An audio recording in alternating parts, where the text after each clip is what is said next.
नेता टाइप आधा काम मत करो, सब्सक्राइब के साथ साथ बेल आइकॉन भी दबाओ। 1933 जर्मनी में हिटलर के पावर में आने के बाद जर्मन लोगों को एक नई उम्मीद सी नजर आई। कई जर्मन्स को एक्चुअली में लगा कि अब जर्मनी के अच्छे दिन बिल्कुल आएंगे। जर्मन्स में पहले से ही एक डीप रूटेड सा प्रेजुडिस था कि जूस की वजह से जर्मन्स को खतरा है। इसीलिए जर्मनी के इस लेवल ऑफ इंप्रूवमेंट, रिवाइवल या राष्ट्र निर्माण कह लीजिए, उसके लिए जूस की परसिक्यूशन नेसेसरी ईवल है। हिटलर ने अपनी मन की बातों से जर्मनी का दिल तो जीत ही लिया था और साथ ही साथ उसने नेशनलिज्म की भावना लोगों के अंदर कूट कूट के भरी थी। कहने का मतलब है हैशटैग नेशन फर्स्ट। हर जर्मन आदमी को देश के लिए जान देने के लिए इंस्पायर किया गया और हर जर्मन औरत को बच्चे पैदा करने के लिए, जिससे जर्मन्स की तादाद बढ़े और वो खतरे में ना रहे। उस समय कई ऐसे बुद्धिजीवी थे जो हिटलर की आइडिया से सहमति नहीं रखते थे, लेकिन हिटलर के कई भक्त जर्मनी में हिटलर द्वारा लाए गए विकास के बारे में बात करते और इन बुद्धिजीवियों को चुप करा देते। दरअसल नाजी जर्मनी में हिटलर का सबसे पहला काम नहीं, जूस को मारने से पहले जर्मनी की इकोनॉमी को सुधारना था। Hashtag make in Germany. और यह काफी हद तक सक्सेसफुल भी हुआ था, लेकिन जल्द ही भक्तों को भी यह बात समझ में आ गई कि यह नेशनलिज्म, ये विकास के पीछे असली मकसद क्या था। और वो मकसद जब सामने आया तो उसके बारे में आप वर्ल्ड वॉर 2 के बारे में पढ़ते हो अपने स्कूल की किताबों में।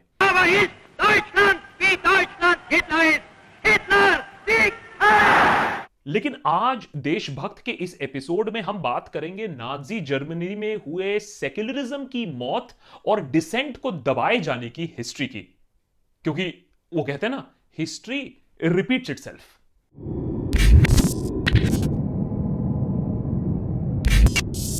वर्ल्ड वॉर 1 के बाद जर्मनी को अपनी हार छुपाने के लिए एक स्केपगोट चाहिए था, अर्थात बलि का बकरा, यानी कि एक फॉल्स नैरेटिव चाहिए था। और जर्मन सोसाइटी में पहले से ही कुछ प्रेजुडिसेस थी जूस के खिलाफ। जल्द ही पूरे जर्मनी में यह बात फैला दी गई कि ज्यूज ने ही जर्मन्स को वर्ल्ड वॉर 1 में धोखा दिया था। इस पूरे नैरेटिव को स्टैब इन द बैक के नाम से जाना जाने लगा। फिर क्या था, अपने हिस्टोरिकल और प्रेजेंट फेलियर्स का बोझा जर्मन्स ने जूस के मत्थे दे मारा। कोई भी सवाल पूछो, बस वही 70 साल जूस की गलती का बहाना आगे आ जाता था। रूमर्स तो यह भी फैलाए गए कि जूस वॉर का फायदा उठा रहे थे और पैसे कमा रहे थे, साथ ही साथ वो युद्ध में नहीं जा रहे थे, उससे बच रहे थे। इस सब के चलते जर्मनी के लोगों में जूस के प्रति हेट्रेड बढ़ना शुरू हुआ और नाजी सोच घर बैठ गया। हिटलर के अकॉर्डिंग जूस ह्यूमंस तो थे ही नहीं, नोमैड्स भी नहीं थे, ना घुसपैठिया भी नहीं थे, बल्कि थे पैरासाइट्स, यानी दीमक। वो दीमक जो जर्मनी के रिसोर्सेस को खा जा रहा था। जल्द ही सरकार जूस के खिलाफ नए लॉज लाने लगी, जैसे कि जूस और बाकी जर्मन्स की शादी नहीं हो सकती है, बेसिकली लव जिहाद को रोकने के लिए। और जब 1993 में हिटलर जर्मनी का चांसलर अपॉइंट हुआ, तब तक नाजिज्म पूरे जर्मनी में अच्छे तरीके से फैलने लगी थी। जब सभी लोगों ने जूस को एंटी नेशनल कम्युनिटी समझना शुरू कर दिया, तो अगला स्टेप आया इस कम्युनिटी को कमजोर करने का। और जब आप किसी कम्युनिटी को कमजोर करना चाहते हो तो आप क्या करोगे सबसे पहले? नहीं, मेरा मतलब आपसे नहीं है। आपने कहा किस कम्युनिटी के खिलाफ कभी कुछ कहा है या सुना है? लेकिन अनफॉर्चुनेटली जर्मनी में ऐसा हुआ ना। जूस को कमजोर करने के लिए सबसे पहला कदम उठाया उनका आर्थिक बॉयकॉट करना। पावर में आते ही सबसे पहले हिटलर ने 1 अप्रैल 1993 को जर्मनी के लोगों को सभी जूइश शॉप्स को बॉयकॉट करने को कहा।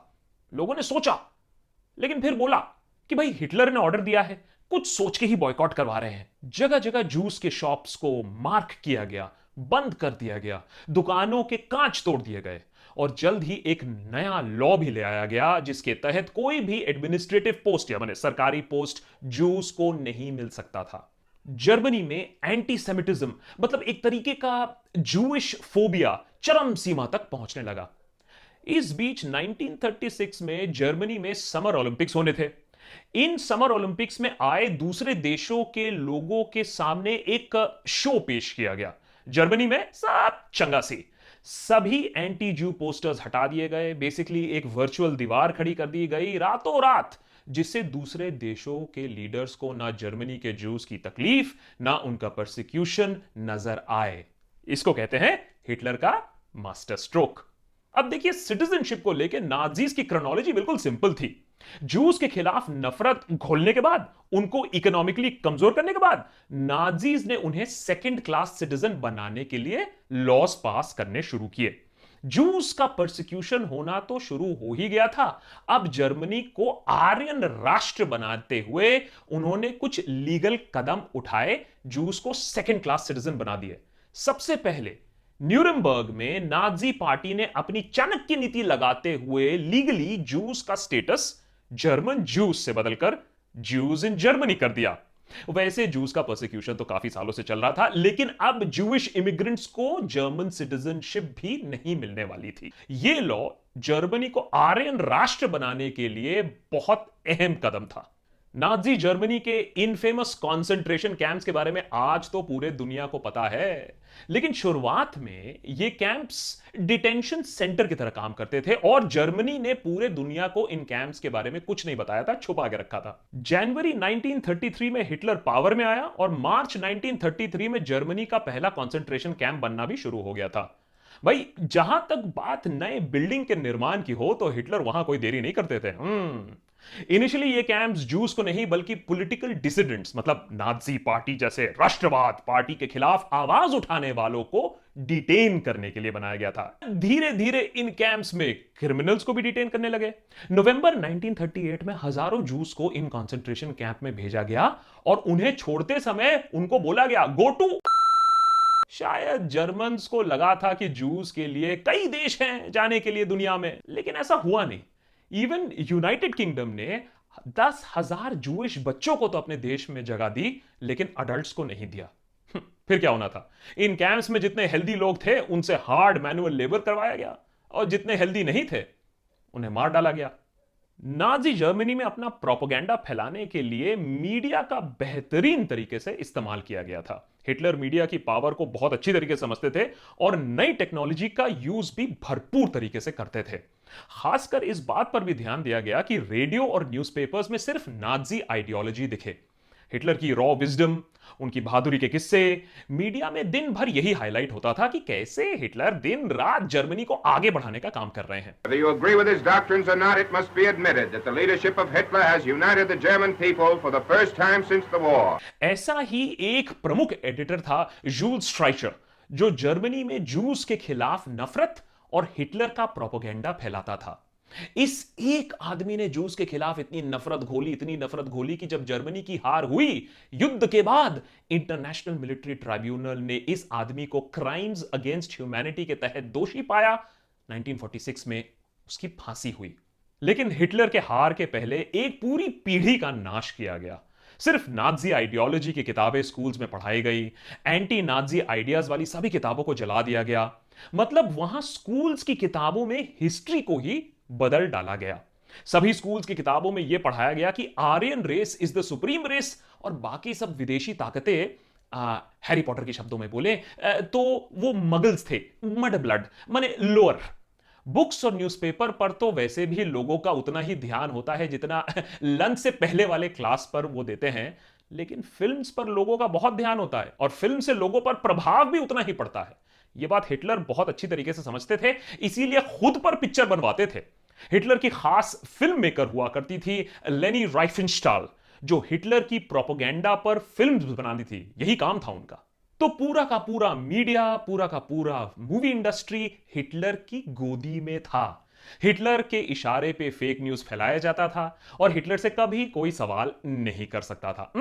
No press conferences. सवाल करने वालों को फेस करना पड़ता था योसेफ कॉर्बेल्स जैसे लोगों को, जो इतिहास के पन्नों से लोगों को बस यही समझाते थे कि जर्मनी को पुराने अपने सुनहरे दौर पे जाना है, इसीलिए सवाल बिल्कुल मत करो।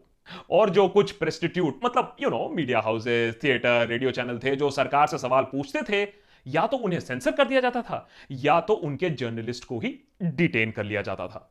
अब ऐसा भी नहीं है कि लोगों ने इसका विरोध नहीं किया। जब भी कोई देश फासिज्म की तरफ जाता है तो कई ऐसे लोग होते हैं, आज की भाषा में बोले तो सेक्युलर टाइप लोग, बुद्धिजीवी टाइप लोग, जो आवाज उठाने की हिम्मत रखते हैं। नाजी जर्मनी में भी जूस के प्रति बढ़ती एट्रोसिटी से परेशान होकर कई छोटे बड़े प्रोटेस्ट हुए थे। ऐसा ही एक प्रोटेस्ट था व्हाइट रोज मूवमेंट, जो जर्मनी के कुछ मेडिकल स्टूडेंट्स ने शुरू किया था। जर्मनी के लोगों ने तब भी यही बोला था कि अरे ये प्रोटेस्ट, ये पॉलिटिक्स, ये स्टूडेंट्स की मतलब की बात नहीं है, उन्हें दूर रहना चाहिए। लेकिन स्टूडेंट्स पीछे नहीं हटे और उन्होंने अपनी हिम्मत से पूरी जर्मनी की सरकार को तब हिला दिया था। बाद में अनफॉर्चुनेटली इन प्रोटेस्टर्स को एग्जीक्यूट कर दिया गया, लेकिन उनकी स्पिरिट आज भी जर्मनी में याद रखी जाती है।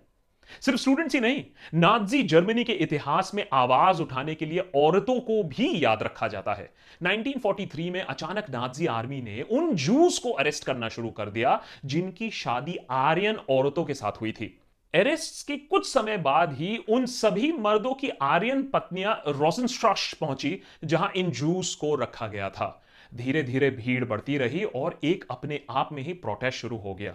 पूरे एक हफ्ते तक रात दिन ये औरतें सड़क के बीचों बीच से हिली नहीं, अपना धरना जारी रखा और अपने हस्बैंड्स को वापस करने की मांग रखी।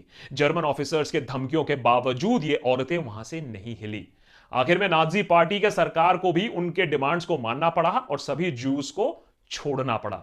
इसे कहते हैं असली घर वापसी। इससे पता चलता है कि स्टूडेंट प्रोटेस्ट और औरतों की जो धरना की जो कहानी है वो बहुत पुरानी है और आज भी उतनी ही दमदार है। 9 नवंबर 1938 को जर्मनी में अचानक सभी जूस के घरों पर अटैक किया गया। उनके शॉप्स में आग लगा दिया गया और यहां तक जूस का मर्डर, उनका लिंचिंग और बहुत सारों को तो कॉन्सेंट्रेशन कैंप्स भिजवा दिया गया। बेसिकली रातों रात जूस के खिलाफ एक प्रोग्राम छिड़ गया, माने फुल ऑन दंगा। इस रात को नाजी हिस्ट्री में कहते हैं the night of broken glasses. एक तरीके से जूस को डराने के लिए एक फाइनल मैसेज था।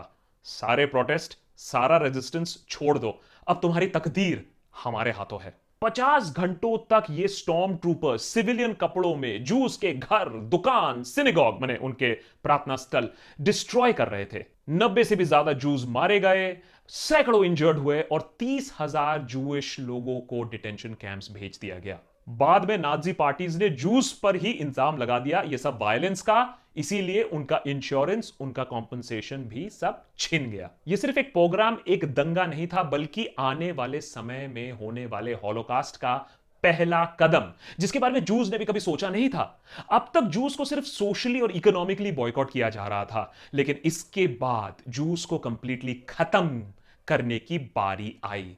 जो उस समय इस सब को देखकर भी दंगा समझकर चुप बैठ गए, उन्हें बाद में पता चला कि यह तो सिर्फ शुरुआत थी फाइनल सॉल्यूशन की, हॉलोकास्ट की। वॉर खत्म होते होते लगभग 6 मिलियन जूस मारे गए और जो जिंदा बचे न जाने वो कितने सालों तक उस ट्रॉमा को लेकर जीते रहे। नाजी जर्मनी में स्टॉर्म ट्रूपर्स नामक एक पैरामिलिट्री फोर्स हुआ करती थी, जिनके वायलेंट तरीकों ने हिटलर को पावर में लाने में बहुत मदद की थी। ये स्टॉर्म ट्रूपर्स अलग से ट्रेन होते थे, इलेक्शन में वोटर्स को धमकाने के लिए, नाजी रैलीज में पार्टिसिपेट करने के लिए और ऑपोजिशन से लड़ने के लिए। बेसिकली हिटलर की पार्टी को सपोर्ट करने वाले लोकल कार्यकर्ता थे और इन सभी लोगों का ब्राउन यूनिफॉर्म हुआ करता था, इसलिए इन्हें ब्राउन शर्ट्स का नाम मिला। ये ब्राउन कलर और वायलेंस का भी ना रिश्ता इंजीनियर और बेरोजगारी वाला है, कभी ब्राउन शर्ट कभी ब्राउन पैंट। खैर, ये आधी मूछों वाला ट्रेंड के अलावा स्टॉर्म ट्रूपर्स बनाने का आइडिया भी हिटलर का ही था। ये कोई कॉन्स्टिट्यूशनल ऑर्गेनाइजेशन नहीं था, बल्कि 1921 में नाजी मूवमेंट को बढ़ावा देने के लिए एक एक्स्ट्रा कॉन्स्टिट्यूशनल पैरामिलिट्री फोर्स था। इनकी अपनी शाखाएं होती थी। ये अक्सर हिटलर और नाजिज्म के सपोर्ट में रैली निकालते थे। बीच में कई कारणों के वजह से इस ऑर्गेनाइजेशन को बंद करना पड़ा, लेकिन 1931 में दोबारा इसकी शुरुआत हुई। ग्रेट डिप्रेशन के बाद तक ये स्टॉर्म ट्रूपर्स का परिवार 4 लाख से बढ़कर 20 लाख सदस्यों तक हो गया। इन स्टॉर्म ट्रूपर्स और नाजी पार्टी के बीच में कई कॉन्फ्लिक्ट्स भी होते थे, लेकिन अल्टीमेटली ये ब्राउन शर्ट्स वाले हिटलर के संगी थे और ये हिटलर के आर्यन राष्ट्र के सपने को पूरा करने के लिए जुटे रहे। फासिज्म और नाजिज्म का एक और इंपॉर्टेंट फीचर होता है सीमा पर लड़ता हुआ जवान, माने मिलिट्री के लिए प्राइड फील करना और दूसरों को भी एहसास कराना, और जो ऐसा फील ना करे उसको एंटी नेशनल घोषित कर देना। ऐसा ही कुछ हुआ नाजी जर्मनी में भी। सेल्फ प्राइड ही नहीं, नाजी जर्मनी में मिलिट्री एक्सपेंडिचर पर भी बहुत ध्यान दिया गया। बड़ी बड़ी डिफेंस डील, फाइटर प्लेन्स, न जाने क्या क्या। जर्मनी का लगभग आधा वेल्थ आर्मी पर खर्च होने लगा। 1993 में हिटलर के चांसलर बनने तक कई ऐसे जर्मन्स थे जो हिटलर पर भरोसा नहीं करते थे, लेकिन जल्द ही प्रोपेगेंडा और हिटलर की मिलिट्री सक्सेस से लोगों ने हिटलर को उनका आइडल बना दिया।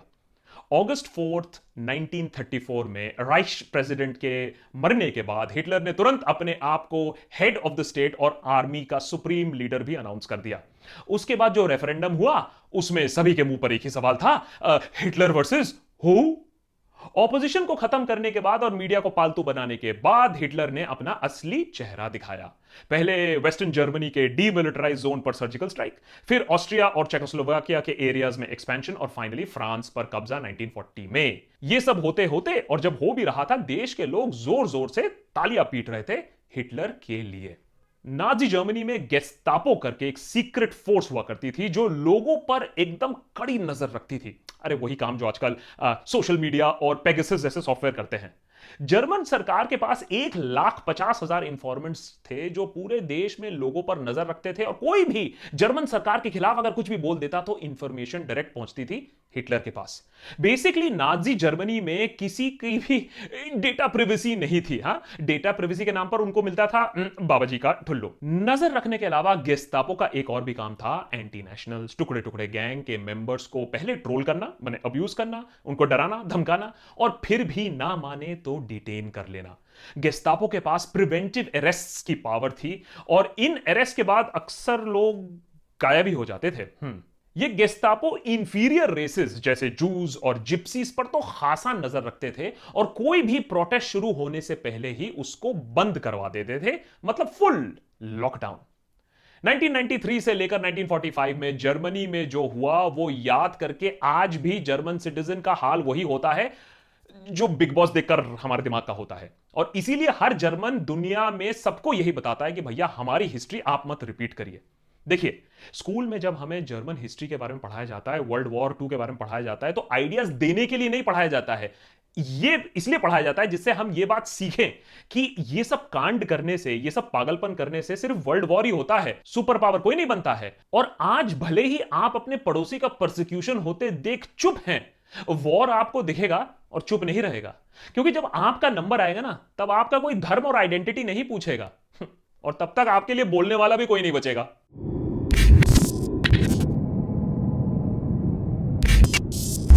ये एपिसोड नाजी जर्मनी के दौरान हुए सत्य घटनाओं पर आधारित है। इसमें आए पात्रों और तथ्यों का आज से कोई भी संबंध नहीं है। यदि इसका वर्तमान से कोई संबंध नजर आता है तो ये एकमात्र संयोग है। कैसा लगा देशभक्त पे ये हिस्ट्री लेसन? हिस्ट्री लेसन थोड़ा लंबा हो गया हो, क्योंकि हिस्ट्री लंबा होता है, लेकिन बनाना जरूरी था ये एपिसोड, क्योंकि बड़े बुजुर्ग कह गए हैं कि हिस्ट्री ऑफन रिपीट्स इटसेल्फ। तो ये हिस्ट्री कहीं और रिपीट ना हो पूरे दुनिया में, हम यही आशा करते हैं। अगर आपको ये एपिसोड अच्छा लगा तो जरूर कमेंट सेक्शन पे कमेंट कीजिए। अच्छा ना लगा तब भी कमेंट कर लीजिए, किसने रोका है। लेकिन अगर बहुत अच्छा लगा तो जरूर हमें सब्सक्राइब करिए, ये एपिसोड को शेयर करिए। और आपको ये मैं बता दूं कि ये एपिसोड बनाने के लिए हमें कम से कम 2 हफ्तों का रिसर्च लगा है, स्क्रिप्टिंग लगा है, फैक्ट चेकिंग लगा है। तो अगर आप चाहते हैं हम ऐसे एपिसोड्स और बनाएं तो जरूर हमें सपोर्ट करिएगा। मेंबर बनिए देशभक्त के। 2 आसान तरीके हैं, patreon.com/देशभक्त पे जा सकते हैं, या फिर आप ज्वाइन बटन दबा सकते हैं नीचे, और यूट्यूब पे डायरेक्ट मेंबर बन सकते हैं देशभक्त में। आप अनलॉक करेंगे कंटेंट, आप अनलॉक करेंगे कॉन्वर्सेशंस, और आप अनलॉक करेंगे हमारा डिस्कॉर्ड सर्वर, जहां like minded people are having a conversation, or debating, लेकिन सब लॉजिक और फैक्ट्स के साथ। देखते रहिए देशभक्त, मोर एपिसोड्स कमिंग अप।